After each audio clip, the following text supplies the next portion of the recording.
Boa noite. Boa noite. O Supremo rejeita pedido de Temer para devolver a segunda denúncia. O presidente é acusado de obstrução da justiça e organização criminosa. Agora a Câmara dos Deputados decide se autoriza o processo no próprio Supremo. Na primeira denúncia por corrupção, Temer conseguiu barrar o andamento da ação. Nos Estados Unidos, Temer assina tratado sobre a proibição de armas nucleares. Acordo une 50 países, mas os Estados Unidos e as outras potências que têm bomba estão fora. Condenação do empreiteiro Léo Pinheiro é confirmada e a pena já começa a ser cumprida. São 26 anos de prisão por corrupção de 30 milhões de reais na Petrobras. Um remédio para pacientes de transplante de fígado e rim está em falta em São Paulo. Sem a distribuição de graça, a alternativa é pagar R$3.000 por uma caixa. Passa de 220 o número de mortos no terremoto do México. Só numa escola que desabou há dezenas de crianças mortas ou soterradas. O Jornal da Gazeta está no ar.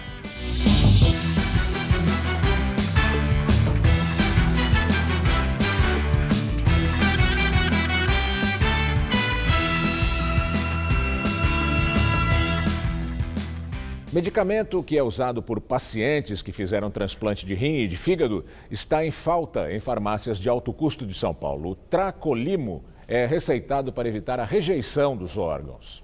Estes são os últimos comprimidos que Luciane tem. Ela precisa tomar 10 por dia para que o organismo não rejeite o rim que ela recebeu por transplante há 4 anos. Todos os meses ela recebe uma guia para retirar 3 caixas do Tacrolimo na farmácia de alto custo da Secretaria Estadual de Saúde da Vila Clementino. Mas em setembro não conseguiu nenhuma. Você passa por uma burocracia tremenda para poder estar fazendo o transplante. Quando você transplanta, acontece que você não tem um remédio para fazer a conservação do seu transplante. E de que adianta você passar por todo o processo? Chegar na hora de tomar a medicação, você não tem. Segundo Luciane, o remédio só é encontrado em farmácias comerciais por encomenda. A caixa custa R$3.000. Já tive que comprar a caixa de remédio, porque não tinha. A última vez que você teve que comprar, você teve que fazer o quê? Eu vendi as minhas alianças que eu tinha de casado. Ela diz que também não está conseguindo receber outros medicamentos do tratamento, como o Noripurum, que é prescrito para anemia. O Tacrolimo é receitado após transplantes de rim e fígado para que o corpo não rejeite os órgãos. Aqui no Centro de Especialidades Maria Zélia, que fica no Belém, na zona leste de São Paulo, funciona um centro de distribuição de medicamentos de alto custo da Secretaria Estadual de Saúde. Por telefone, a informação é que o estoque do Tacrolimo está baixo, mas nós fomos em outro centro, na zona sul de São Paulo, e a situação por lá é ainda pior. Na farmácia de alto custo da Vila Clementino, o remédio acabou. Dona Arlene mora no estado do Rio de Janeiro e fez o transplante há menos de 1 ano no Hospital do Rim, em São Paulo. Não tem remédio nenhum, não tem tracolino nenhum, não tem previsão de ter. Dona Natalina também não recebeu as caixas do Tacrolimo. Ela fez o transplante há 3 anos. É a primeira vez que ela fica sem o remédio. Tá ruim, viu? As coisas tá ruim aqui. Não tá bonito, não. Para aquele que está transplantado, precisa do remédio, do medicamento, não tem dinheiro para comprar. É pobre, né? A gente é pobre, não tem dinheiro para comprar, né? E sofre seu remédio, né? Pode até morrer por causa disso, né? Revoltante. Em nota, a Coordenadoria de Assistência Farmacêutica, ligada à Secretaria Estadual da Saúde de São Paulo, informou que a compra do medicamento Tacrolimo para os estados cabe ao Ministério da Saúde. O texto diz ainda que o órgão federal vem descumprindo os prazos desde o início do ano e que até agora o Ministério só aprovou 6.200.000 das mais de 8 milhões de doses solicitadas. E só pouco mais da metade foi entregue. E continuando com o empurra-empurra, o Ministério da Saúde não respondeu se o Tracolimo e outros medicamentos para transplantados estão mesmo em falta. O Ministério confirma que enviou 3,5 milhões de unidades do remédio para o estado de São Paulo, mas não se posicionou sobre o restante do pedido que o governo afirma ter feito. Diz também que está terminando uma nova aquisição e os estoques devem ser regularizados na próxima semana. Por enquanto, a Secretaria Estadual da Saúde não informou quantos pacientes são atendidos aqui em São Paulo. E não tem nada pior para quem consegue comprar um imóvel na planta que o atraso na obra. O desgaste é enorme. Fica a dúvida se a unidade realmente vai ficar pronta. E enquanto esperam, muitos compradores têm que viver de aluguel e até adiar os planos. Mauro comprou o apartamento na planta e pagou à vista. Pretendia se mudar em junho para o imóvel novinho. Mas olha só como está a obra, parada. A angústia vai cada dia aumentando mais, pagando aluguel. É muito doído, porque a gente fez um investimento da nossa vida mesmo. Caroline adquiriu uma unidade no mesmo prédio. Como a obra não foi entregue no prazo prometido pela construtora, ela precisou até adiar o casamento e ainda teve que alugar um apartamento para morar. Eu coloquei todas as minhas economias aqui. Todas as minhas economias. Então hoje eu não tenho condições de comprar outro apartamento. Então todo o meu dinheiro está aqui. Os futuros moradores do empreendimento na Vila Prudente, na zona leste da capital, estão indignados. Segundo eles, a incorporadora Esser, responsável pelo imóvel, suspendeu as obras e já não responde aos recados do grupo. A entrega deveria ter sido feita em junho deste ano. O Secov, o Sindicato da Habitação, diz que não tem um levantamento de quantas construtoras não entregaram os apartamentos aos clientes ou atrasaram as obras. E diz que este é um problema pontual, diferente do que relatam alguns advogados, especialistas em direito imobiliário. Neste escritório de advocacia, existem atualmente 4.000 processos em andamento só na capital. A maioria por causa do distrato, quando o comprador de um imóvel na planta resolve desfazer o negócio. Em segundo lugar, de acordo com o advogado, vêm as queixas relacionadas ao atraso na entrega das chaves. A pessoa ela pode entrar com uma ação para receber uma indenização por conta desse atraso, seja dano material como dano moral, ou, alternativamente, ela pode exigir que a empresa devolva todos os valores que ela pagou e destrate esse negócio. O presidente do Secov reconhece que a crise econômica afeta diretamente as incorporadoras, mas que a quebra de contrato é que vem causando os maiores prejuízos. Segundo ele, os distratos atingem cerca de 40% dos empreendimentos do país. Ou seja, de cada 100 imóveis vendidos, pelo menos 40 foram devolvidos às construtoras. Que muitas vezes aqueles que tiveram vantagens com ações pedindo a rescisão contratual e não cumprindo o contrato, acabaram prejudicando aqueles que sim buscaram o cumprimento do contrato. Algumas empresas podem ter, em algum momento, dificuldade de caixa por conta disso, e o desdobramento de tudo isso é o atraso da entrega de um empreendimento ou até a postergação do sonho de uma família. Comprou móveis planejados, com o intuito de mudar, entendeu? E quando chegou em junho e julho, né, foi putz, aí já era. Procuramos a construtora Esser, que por meio da assessoria de imprensa respondeu que foi feita uma reunião informando o atraso na obra. A empresa afirma ainda que os apartamentos vão ser entregues até o dia 20 de abril do ano que vem e que este prazo está dentro da carência prevista em contrato. Em entrevista ao jornal Correio Brasiliense, a primeira depois de deixar o cargo, o ex-procurador-geral da República, Rodrigo Janot, chamou Joesley Batista de bandido e disse que não criminalizou a política. A declaração foi dada ao defender o Instituto da Delação Premiada. Segundo Rodrigo Janot, esse tipo de acordo ainda é novo e que, quando faz isto, o Ministério Público está negociando com o bandido. E ao se tornar colaborador da Justiça, não se deixa de ser bandido. No entanto, Janot disse que a omissão de informações não contamina a totalidade dos fatos, narrados pelos delatores, e afirma que a entrega dos novos áudios dos executivos do grupo JBS Friboi foi uma casca de banana. Porque esses 11 aqui, como estão sendo discutidas, se nesses 7 a conversa é entre advogado e cliente mesmo, não é? Esses 11 aqui, o ministro Fachin fez o quê? Lacrou. Disse, vamos esperar decidir isso aqui primeiro. Então, nem nós sabemos o que tem nesses 11 áudios. Então, a leitura que eu fiz foi, eles com medo de um desses 11 ser esse áudio que está recuperado aqui pela polícia, botaram o jabuti.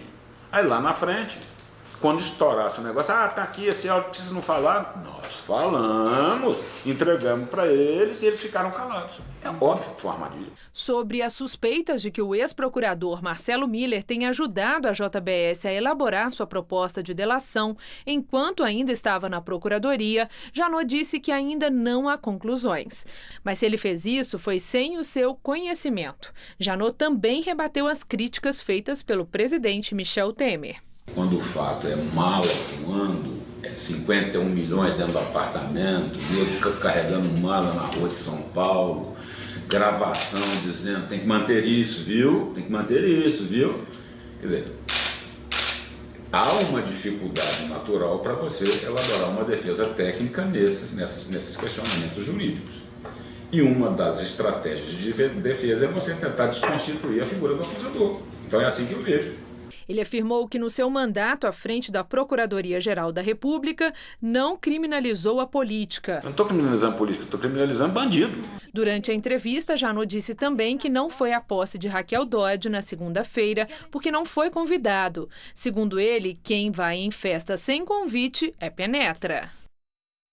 Empresa de investigação do delegado Rodolfo Chiarelli foi contratada pelo grupo JF dos irmãos Joesley e Wesley Batista, enquanto os executivos fechavam o acordo de delação premiada. A Polícia Federal interceptou conversas do ex-diretor da JBS Friboi, Ricardo Saúde, em que o interlocutor poderia ser o delegado. No áudio, o executivo da JBS, Ricardo Saúde, que está preso, conversa com uma pessoa de nome Rodolfo sobre um relatório a ser produzido sobre o coronel João Batista Lima Filho, amigo de Michel Temer e suspeito de ter recebido propina em nome do presidente. O diálogo é de 20 de abril, quando Saúde e os irmãos Batista estavam negociando a delação premiada, cujo teor viria a público um mês depois, em 18 de maio. O interlocutor de Saúde seria Rodolfo Chiarelli, delegado da Polícia Civil de São Paulo. Além de atuar no Departamento de Homicídios, Chiarelli é sócio de uma empresa de segurança e investigação, a SCR, que foi contratada pela JF. A relação comercial do delegado com a empresa dos irmãos Joesley e Wesley Batista foi confirmada pela Secretaria de Segurança Pública de São Paulo. A Polícia Federal quer saber também qual é a ligação da empresa do delegado com 2 policiais civis, também de São Paulo, que faziam a segurança privada de Joesley. Em maio do ano passado, Rodolfo Chiarelli foi o delegado designado para atuar no caso da prisão de Silvonei Souza, condenado por extorquir a primeira-dama Marcela Temer depois de ter hackeado o celular dela. Na época, Michel Temer ainda era vice. E o secretário de Segurança de São Paulo era Alexandre de Moraes, que depois virou ministro da Justiça de Temer e que agora é ministro do Supremo Tribunal Federal, de novo indicado por Temer.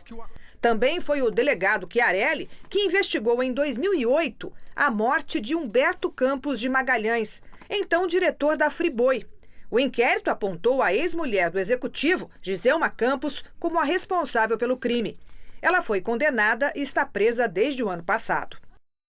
Em Nova York, o presidente Michel Temer assina tratado para a proibição de armas nucleares.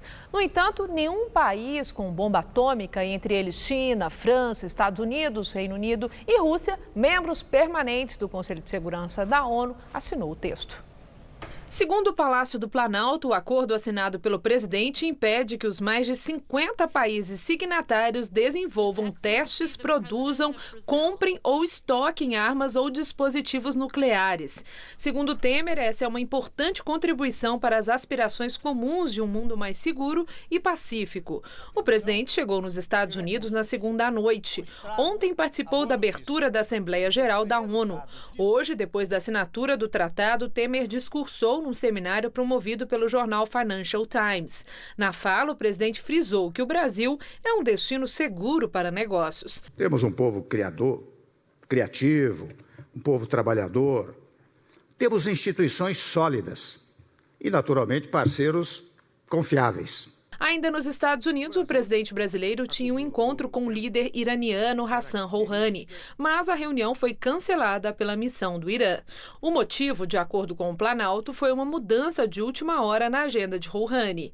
Eles tratariam do financiamento de exportações do Brasil à República Islâmica. Temer já embarcou de volta para Brasília.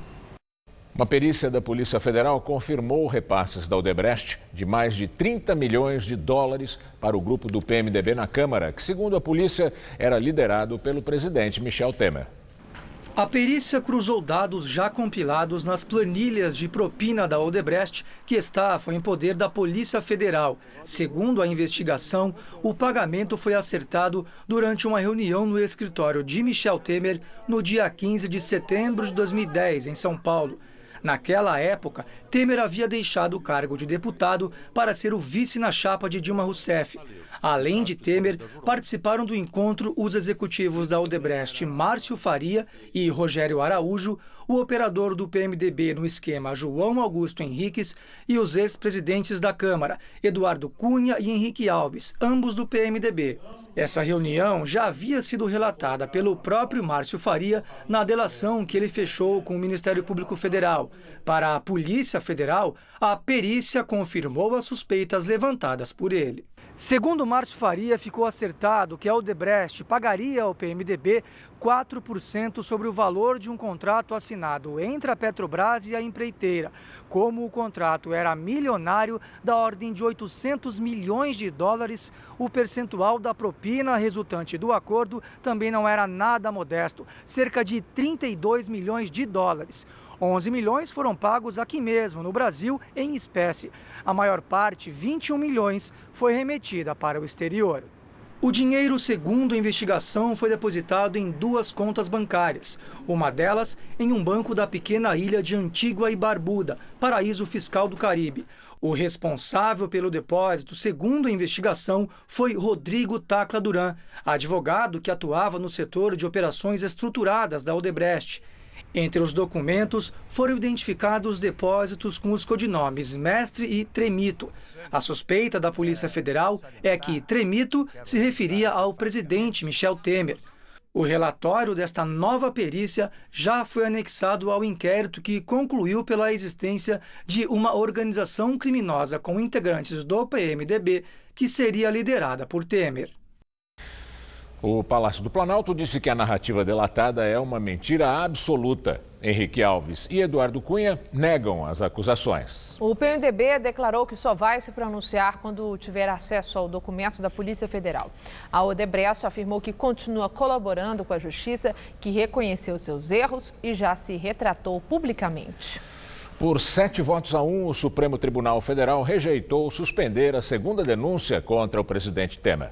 O julgamento vai ser retomado amanhã para os outros votos. Os advogados de Temer pediram que o processo não seja mandado à Câmara dos Deputados até o fim da investigação sobre o acordo de delação dos executivos da JBS Friboi. O relator Edson Fachin votou para que o tribunal rejeite o recurso da defesa do presidente. Ele afirmou que a Constituição estabelece que cabe à Câmara analisar a denúncia antes do Supremo, fazendo juízo político. Por ser presidente da República, Temer só pode ser processado se houver aval dos deputados federais.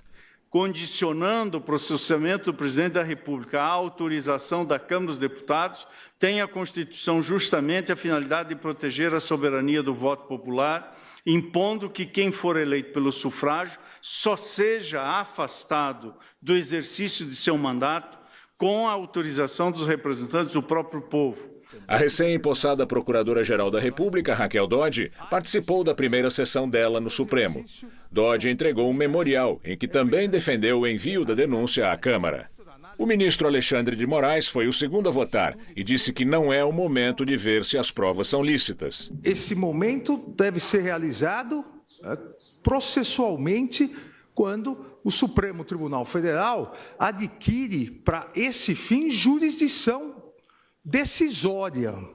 Que hoje não tem. Ou seja, a meu ver, o Supremo Tribunal Federal Nós teremos, como disse Vossa Excelência, nós teremos um encontro marcado com essa análise. Luiz Roberto Barroso afirmou que, ainda que a colaboração premiada fosse invalidada, há um conjunto vasto de outras provas na denúncia. Caberá, penso eu, à Câmara dos Deputados admitir ou não a acusação para que se possa efetivamente apurar se de fato integrava a organização criminosa ex-ministro de Estado acusado de guardar 51 milhões de reais em um apartamento na cidade de Salvador. Em voto breve, a ministra Rosa Weber também seguiu o voto de Fachin, assim como Luiz Fux. O ministro Gilmar Mendes fez algumas observações durante os votos dos colegas, inclusive criticando o ex-procurador da República, Rodrigo Janot. Eu acredito, e aí acho que até faço justiça, que o doutor Janot, com esse tipo de denúncia, vai conseguir superar, ministro Celso, o nosso clássico doutor Cláudio Fonteles, em termos de inépcia, de denúncia. Mas é disso que se cuida. Quer dizer, é um amontoado de razões ligadas a fatos anteriores, nós mandamos para o Congresso. O ministro Dias Toffoli acompanhou o voto de Fachin parcialmente, ao defender que o recebimento da denúncia não é automático e que juiz não deve apenas impulsionar o processo de forma mecânica. Apresentada a denúncia, qualquer juiz pode liminarmente, antes de determinar a citação, rejeitá-la. Ricardo Lewandowski disse que o plenário vai poder examinar a eficácia do acordo de colaboração e revisitar aspectos de legalidade.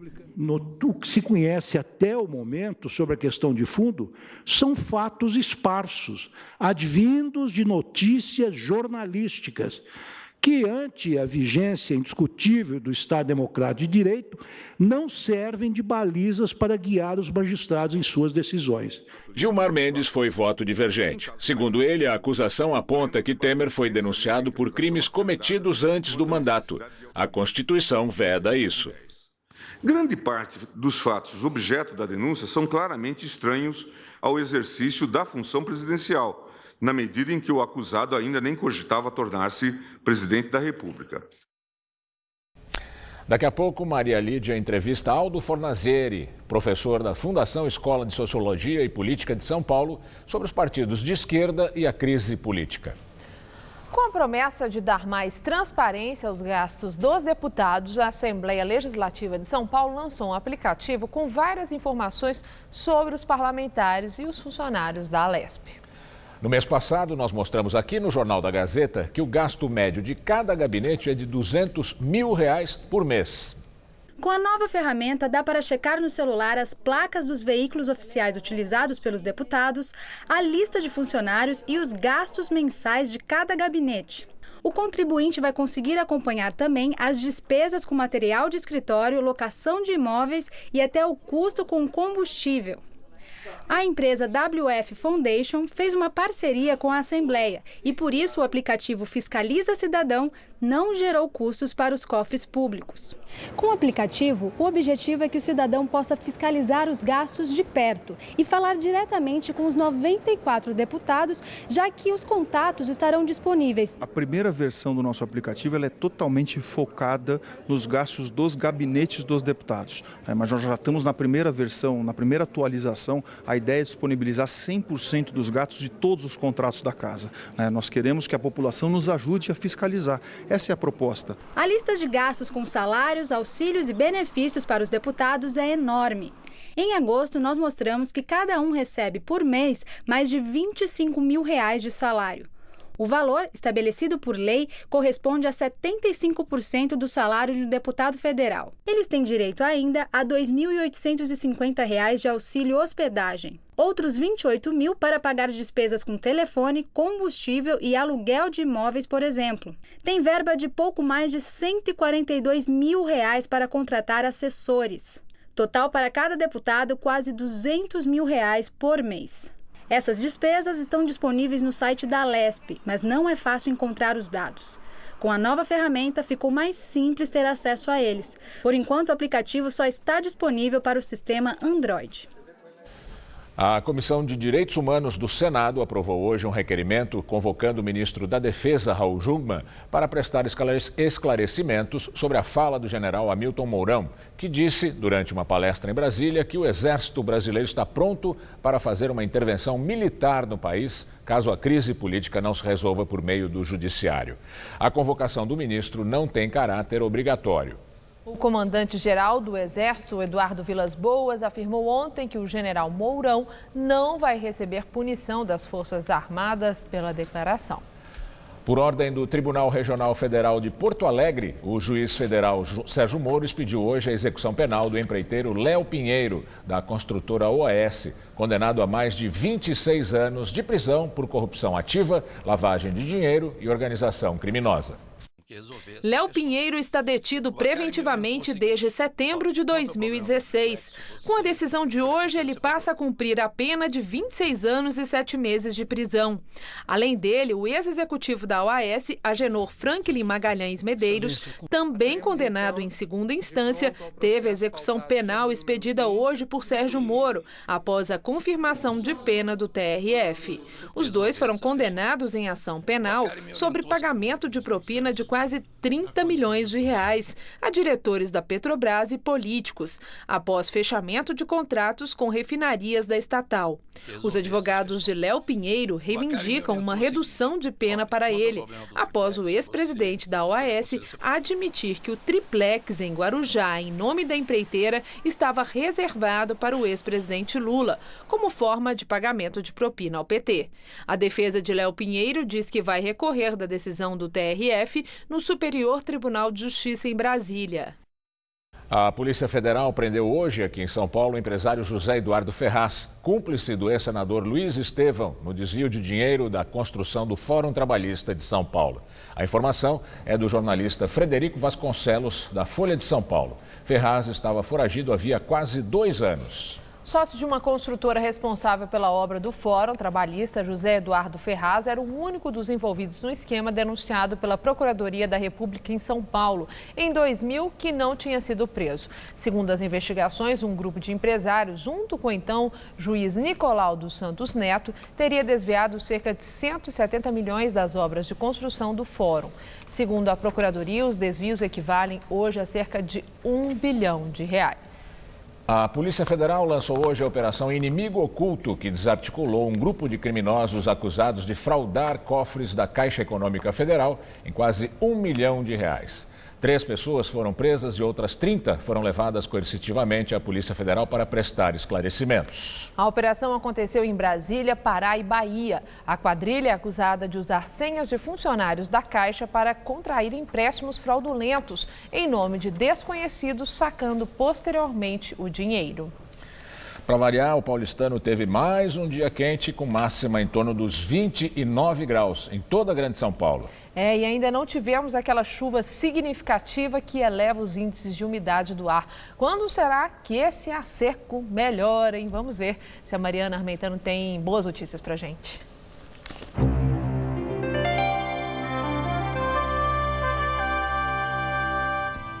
O predomínio ainda é de tempo seco aqui em São Paulo e na maior parte do país.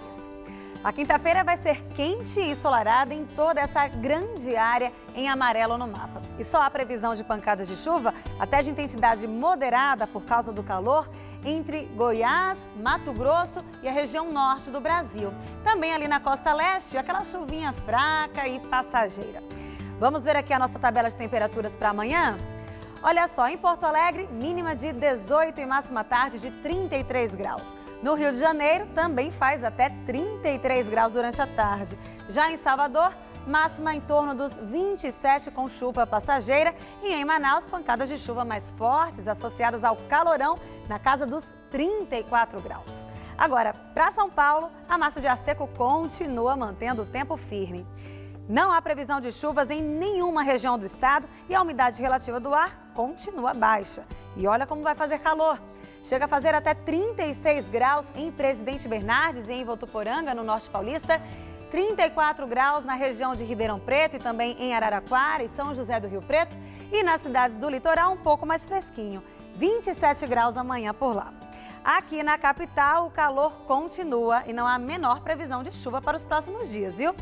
Nessa quinta-feira, mínima de 15 e máxima na casa dos 30 graus. Aí na sexta faz até 32 graus, ainda com tempo seco, e continua assim no final de semana. No sábado, a máxima prevista também é em torno dos 32 graus por aqui.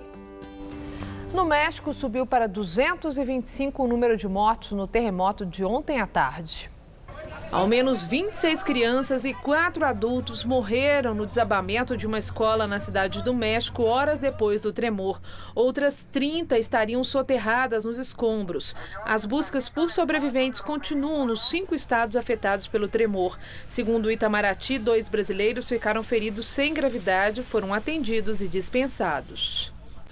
O furacão Maria avança pelo Caribe e hoje chegou a Porto Rico, com ventos de 230 quilômetros por hora. Segundo o governo porto-riquenho, todo o território está sem energia elétrica e a prefeita da capital, San Juan, afirmou que a destruição na cidade é total. O Centro Nacional de Furacões dos Estados Unidos diz que ainda é cedo para saber se o Maria vai passar por território americano. Aqui no Brasil, a Câmara dos Deputados rejeitou mudar o sistema eleitoral para o Distritão. A matéria foi derrubada em primeiro turno e não pode mais ser discutida no Congresso neste ano. Foram 238 deputados contra a alteração, 205 votaram a favor e houve uma abstenção. Por ser uma proposta de emenda à Constituição, eram necessários pelo menos 308 votos favoráveis. O projeto previa a transição do atual sistema, chamado de proporcional, para o Distritão das eleições de 2018, quando serão eleitos deputados estaduais e federais, e de 2020 para a escolha de vereadores. Em 2022, entraria em vigor o Distrital Misto. Pelo Distritão, cada cidade ou estado passaria a ser considerado um distrito e seriam eleitos os que recebessem mais votos. Há vários itens da reforma política que ainda devem ser votados, como a criação de um fundo para financiar campanhas eleitorais. Para as mudanças valerem nas eleições do ano que vem, elas devem ser aprovadas até 7 de outubro. E agora o comentário de Josias de Souza, direto de Brasília. Ele fala sobre a reforma política. A reforma política tornou-se um caso para o PROCON. O Congresso discute há mais de um ano propostas de reformulação do sistema eleitoral. E tudo o que o Legislativo conseguiu oferecer à plateia foi uma coreografia desconexa e lamentável. Já não há tempo para aprovar uma reforma de verdade para vigorar nas eleições de 2018. A discussão foi reduzida a remendos, entre eles um fundo para pagar campanhas com verba pública. Se a sensibilidade dos ouvidos fosse transferida para o nariz, a plateia sentiria um cheiro insuportável ao ouvir os debates travados no Legislativo. Bancadas de partidos mal intencionados, comandadas por líderes que não lideram nem a si mesmos, tramam contra o interesse público e impedem a formação de consensos mínimos. No momento, o que se vê é um salve-se quem puder. Perde-se mais uma oportunidade para reformar um sistema que produz escândalos em série, corruptos em profusão e instituições em acelerado estágio de decomposição. A conta ainda não foi feita, mas você está pagando uma fortuna em troca de nada. Além do palco, da iluminação, do som, da TV para transmitir tudo ao vivo, você financia a casa, a comida, o celular, o transporte, os assessores e os salários dos atores e não recebe a mercadoria. Não seria um absurdo se alguém representasse contra o Congresso nos órgãos de defesa do consumidor. Boa noite. Ontem, os trabalhadores do Sindicato do Correio decidiram, em assembleia, paralisar as atividades em 20 estados e no Distrito Federal. Entre os motivos para a paralisação estão medo pelo fechamento de unidades, ameaça de privatização e possíveis demissões. De acordo com os Correios, a greve não afeta o atendimento, mas a distribuição das encomendas. Os judeus comemoram a partir de hoje o Rosh Hashanah, o novo ano judaico. Orações nas sinagogas e jantares em família são momentos para refletir e também celebrar a criação do mundo pela crença judaica. O Memorial da Imigração Judaica no Bom Retiro foi inaugurado em fevereiro de 2016. Aqui está uma das sinagogas mais antigas de São Paulo, erguida em 1912, e um dos principais acervos sobre a presença dos judeus no Brasil. E é nesse templo histórico que encontramos o responsável pelos projetos educacionais do museu. Ele explica a importância da data de hoje para os judeus. Está começando o Rosh Hashanah, o Ano Novo Judaico. Uma data alegre, porque afinal de contas todos nós somos abençoados com mais um ano que se inicia.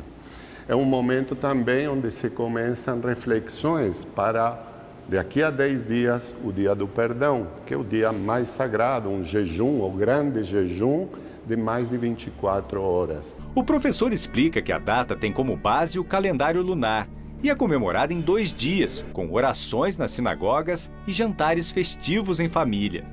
No acervo encontram-se fotos como essas, onde famílias inteiras se reúnem para comemorar a chegada de um novo ciclo. Aqui também estão objetos sagrados usados no ritual, como o shofar, um instrumento feito com chifre de carneiro. Muitas vezes a alma do ser humano entra em letargia, ela adormece. E é um momento de escutar este instrumento para dizer, opa, eu estou vivo, tenho muito a fazer, tenho que constantemente me renovar e cada ano novo é uma forma de você se renovar.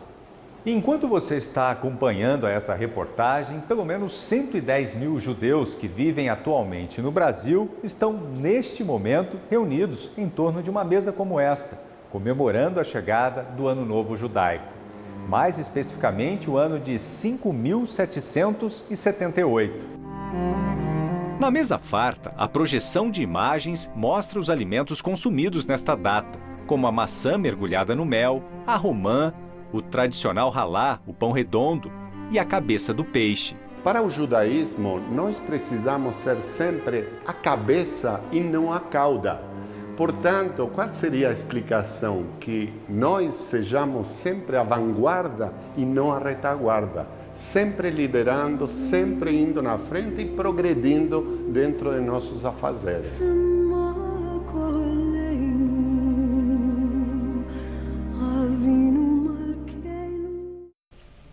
E temos uma noite de decisão para o Corinthians na Copa Sul-Americana, que vai à Argentina enfrentar o Racing. Na primeira partida aqui em São Paulo, o Racing arrancou um empate do Corinthians em 1-1. Se o jogo de hoje terminar em 0-0, a vaga nas quartas de final é dos argentinos pela vantagem do gol fora de casa. Para o duelo de hoje, o técnico Fábio Carille adiantou que vai fazer mudanças na equipe titular. Maicon e Rodriguinho vão começar a partida no banco de reservas e Guilherme Arana, contundido, nem viajou com a equipe. Vai ficar parecido com o que terminou o jogo contra o Vasco, né? Só que era o Rodriguinho meia e não o Jadson, com Romero e Marquinhos pelos lados. Maicon e Rodriguinho se queixaram um pouquinho de uma dor na perna. Então nós procuramos nos reunir e achar que o melhor nesse momento é que esses dois iniciem no banco. Se a gente precisar por um tempo menor durante o jogo, ele nos ajude em busca da nossa classificação. No primeiro confronto entre as duas equipes pelas oitavas de final da Sul-Americana, um empate em 1-1 colocou o time argentino com a vantagem de uma nova igualdade por 0-0. Porém, Carille descarta a possibilidade do adversário armar uma poderosa retranca. O Racing tem uma forma definida de jogar. Então não acredito que dentro da sua casa aí com 50 mil torcedores eles vão ficar atrás, né? Vai ser um jogo bom, claro que eles podem ter um cuidado maior, né, pelo jogo, mas espero um Racing muito parecido com o que foi lá em São Paulo. No Campeonato Brasileiro, o Corinthians tem tido bons resultados fora de casa, tendo perdido apenas para o Santos. No entanto, em jogos eliminatórios, é a primeira vez no ano que o clube precisa reverter um placar adverso longe de Itaquera. Quem passar desse confronto encara nas quartas de final o Libertad do Paraguai. O Brasil vai importar energia elétrica da Argentina e do Uruguai até dezembro de 2018. Numa portaria publicada no Diário Oficial, o governo reconhece a necessidade da compra da energia para poupar reservatórios das usinas hidrelétricas que estão com nível muito baixo devido à falta de chuva. E agora vamos ao comentário de economia com Vinícius Torres Freire. A seca no Nordeste está no 6º ano. É a mais comprida em um século, desde a seca horrível e assassina que durou até 1915. O tempo está seco também no resto do país. Os lagos das usinas que produzem eletricidade estão nos níveis mais baixos desde o ano 2000. Foi no ano 2001, lembram, que houve o apagão de FHC. Vai ter racionamento? Não, não é nada disso. Mas a luz deve ficar mais cara se não chover normalmente. Hoje o Brasil depende menos da eletricidade das usinas hidrelétricas. A energia vem também das térmicas, umas espécies de geradores gigantes, e das usinas eólicas, movidas a vento. Ainda assim, a seca é preocupante. As hidrelétricas ainda produzem 3/4 da energia elétrica que consumimos. Se o país voltar a crescer e a seca continuar, a coisa pode ficar apertada.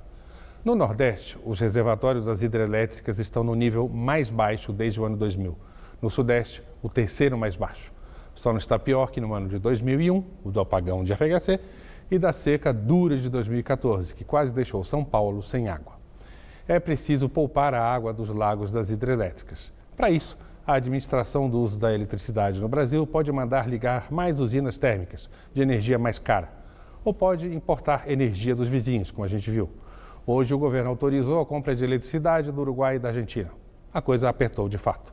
Gente no governo é a favor do lançamento de uma campanha de economia de energia, o que é razoável e responsável, pois o Brasil, entre os países de economias maiores, é um dos que mais desperdiça eletricidade.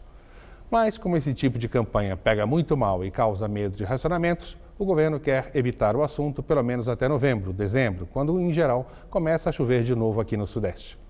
É possível que, a partir de outubro, a gente volte a pagar bandeira vermelha, um extra de até R$ 3,50 por 100 kWh que a gente consome em casa.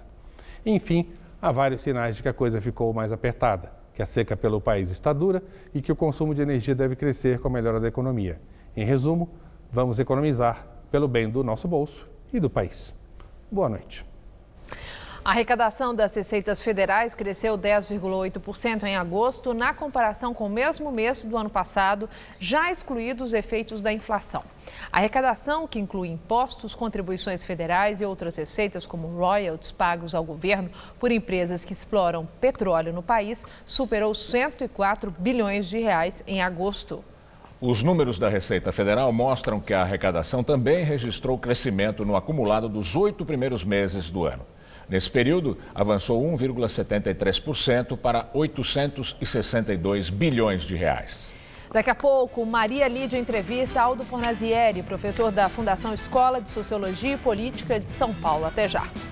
Vamos agora à entrevista do dia com Maria Lídia Flandoli. A entrevista foi gravada com Aldo Fornazieri, professor da Fundação Escola de Sociologia e Política de São Paulo. Eles falam sobre o resgate da força política dos partidos de esquerda no Brasil.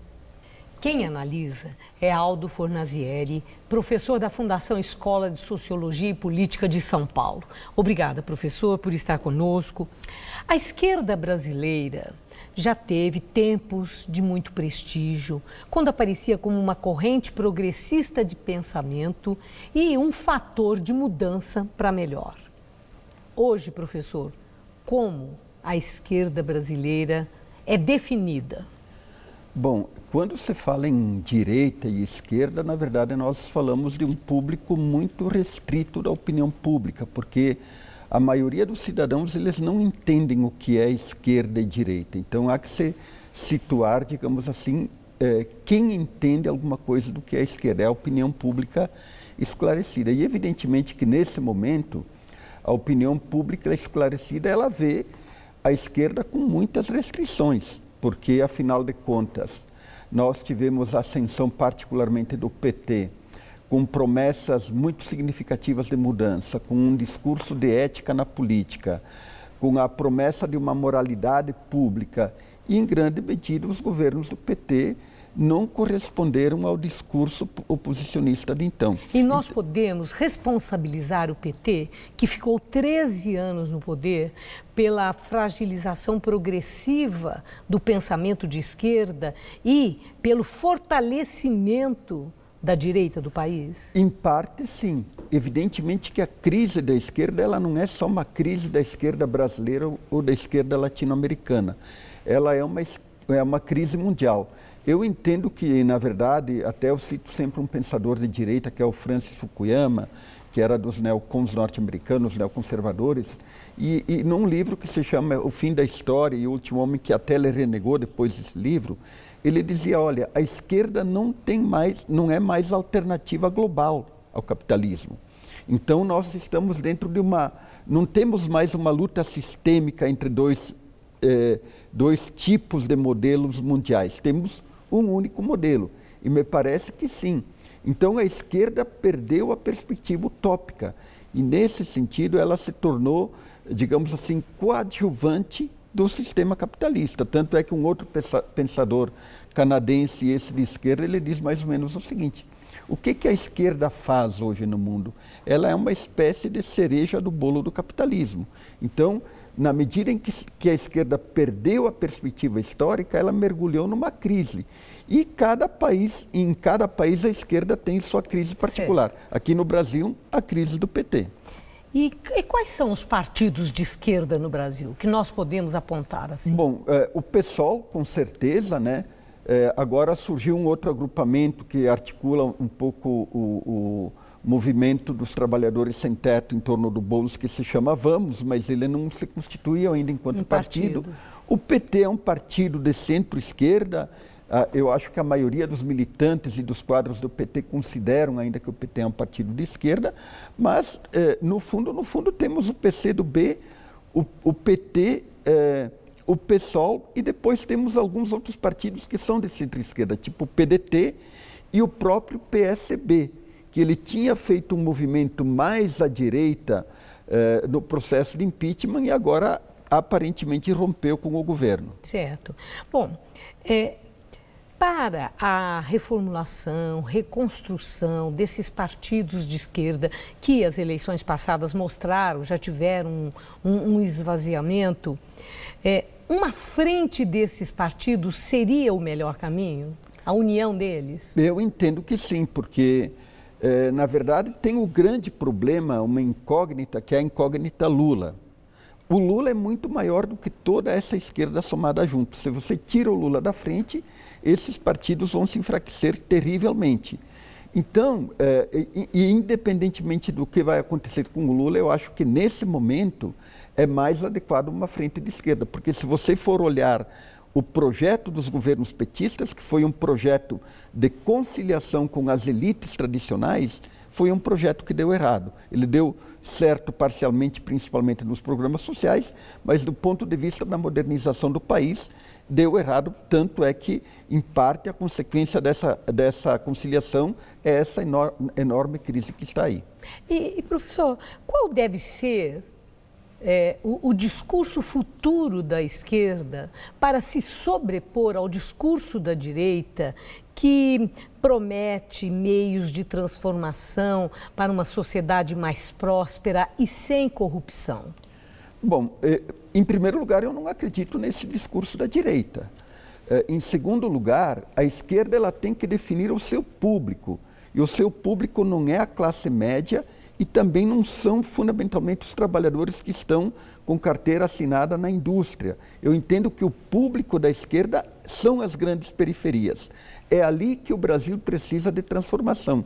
E para esse público da periferia você tem que levar emprego, tem que levar empreendedorismo, tem que levar educação, tem que levar saúde e assim por diante. Então, um programa fortemente reformador no sentido social que produza mais cultura, mais educação e mais igualdade, me parece que é um eixo central de um discurso de esquerda. O senhor acredita que a esquerda terá tempo de se recompor, se reconstruir para ser competitiva em 2018? Do ponto de vista programático e organizativo, eu acho que não. Eu acho que a esquerda ela tem uma única, eu tenho dito isso, ela tem uma única bala de prata, que é o Lula. E se não for através do Lula, então ela pode iniciar um caminho de recuperação, de reconstrução, porque a esquerda que virá pós-Lula, ela tem que ser um outro tipo de esquerda, porque a esquerda da era lulista é muito baseada em cima de uma liderança carismática. Tirando o Lula da frente, essa força da liderança carismática vai desaparecer. Professor, muito obrigada por seus esclarecimentos. Uma boa noite. Boa noite, eu que agradeço. A Secretaria de Segurança do Rio de Janeiro pediu agora à noite que as Forças Armadas patrulhem mais de 100 pontos da região metropolitana, inclusive as vias expressas e o entorno das favelas. O reforço dos militares não é acionado desde o dia 21 de agosto. Em nota divulgada na semana passada, o Comando Militar do Leste declarou que aguarda o provimento de recursos orçamentários para desencadear novas operações. A defesa do ex-presidente da Câmara, Eduardo Cunha, do PMDB, pediu hoje à Justiça Federal de Brasília a transferência permanente do ex-presidente da Câmara para a capital federal. Ele cumpre prisão provisória em Curitiba, mas foi transferido para o Distrito Federal, onde vai prestar depoimento para o juiz Vanisley de Oliveira, da 10ª Vara Federal. O interrogatório de Cunha em Brasília aconteceria hoje, mas foi adiado pela segunda vez. O Jornal da Gazeta termina aqui. O Supremo rejeita pedido de Temer para devolver a segunda denúncia. O presidente é acusado de obstrução da justiça e organização criminosa. Agora, a Câmara dos Deputados decide se autoriza o processo no próprio Supremo. Na primeira denúncia por corrupção, Temer conseguiu barrar o andamento da ação. Nos Estados Unidos, Temer assina tratado sobre proibição de armas nucleares. Acordo une 50 países, mas os Estados Unidos e outras potências estão fora. Condenação do empreiteiro Léo Pinheiro é confirmada e a pena já começa a ser cumprida. São 26 anos de prisão por corrupção de 30 milhões de reais na Petrobras. Passa de 220 o número de mortos no terremoto do México. Só numa escola que desabou, as dezenas de crianças mortas ou soterradas. A edição de hoje do Jornal da Gazeta pode ser vista no site do jornal. Outras notícias na nossa edição das 10. Boa noite. Nós voltaremos amanhã às 19 horas. Uma boa noite para você. Até lá.